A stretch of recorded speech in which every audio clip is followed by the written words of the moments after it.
Австралияның Квинсленд штатындағы аралдардың біріне балықтарды аулауға барған, бірақ кейіннен үйіне оралмаған 69 жастағы балықшының жоғалып кетуіне байланысты тергеу жүріп жатыр.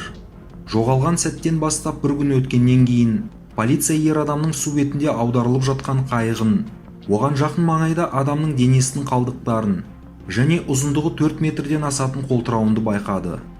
Баршаңызға ассалаумағалейкум. Сіздердің назарларыңызға әлемнің түкпір-түкпірінде болып жатқан оқиғаларды ұсынамыз. Аталған жайт өткен аптада Австралияның Квинсленд штатындағы Таунсвилл қаласында орын алды. Бейсенбі күні 69 жастағы жергілікті тұрғын Эндрю Херд кенеттен жоғалып кетті. Осы орайда оның жұбайы полицияға хабарласып, күйеуінің Хинчайнбрук аралына балық аулауға барғанын, бірақ қайтып оралмағанын және оның қоңырау шалғанына жауап беруді тоқтатқанын айтты. Келесі күні құтқарушылар ер адамның зақымдалған және аударылған күйінде судың бетінде қалқып жатқан қайығын тапты. Ал сарапшылар бұны қолтырауын жасаған деп бірден анықтады. Сол күні қоршаған ортаны қорғау департаментінің қызметкерлері қайықтан алыс емес жерде ұзындығы 4 метрден асатын теңіз қолтырауынын байқап, сондай-ақ суда адамның денесінің қалдықтарын тапты. Осыдан кейін қайғылы оқиғаның мән-жайы белгілі болды.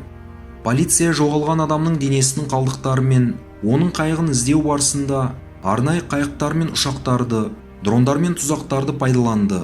Сол маңда байқалған қолтырауын ұсталып, дәрімен ұйықтатылды. Ал оның асқазанының ішінен адамның денесінің қалдықтары табылды. Олар Эндрю Хердке тиесілі болуы мүмкін. Қазіргі уақытта тергеу жалғасып, қажетті лабораториялық сараптамалардың нәтижелері күтілуде. Көргендеріңізге рахмет. Бүгінгі жаңалығымыздың легі осындай. Келесі кездескенше сау саламат болыңыздар.